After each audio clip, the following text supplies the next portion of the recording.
হরে কৃষ্ণ। কোনো কোনো স্থানে তুলসীর বড়ই অভাব। তুলসী ছাড়া ভগবান ভোগ গ্রহণ করেন না বা ভগবানের অর্চনও সম্ভব হয় না।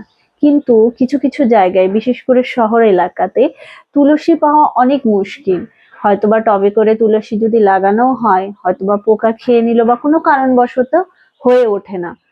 তো সেক্ষেত্রে কি করা উচিত? সেক্ষেত্রে কিভাবে ভোগ নিবেদন করা উচিত এবং অর্চন কিভাবে করা যাবে? তো এক্ষেত্রে আপনারা শুকনো তুলসী পত্র রাখতে পারেন। শুকনো তুলসী পত্র আপনারা ভোগে নিবেদন করতে পারেন এবং এটার দ্বারা অর্চনও করতে পারেন। কিন্তু তারপরেও যদি আপনাদের কাছে শুকনো তুলসী পাতা না থাকে, সেক্ষেত্রে আপনারা তুলসী কাঠ ভগবানের চরণে স্পর্শ করে অর্চন করতে পারেন এবং তুলসী কাঠের গুঁড়ো ব্যবহার করতে পারেন ভোগের ক্ষেত্রে।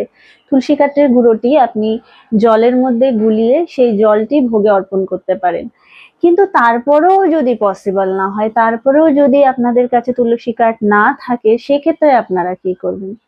সেক্ষেত্রে আপনারা তুলসী মহারানীকে স্মরণ করে মানসিকভাবে ভগবানের অর্চন করতে পারেন।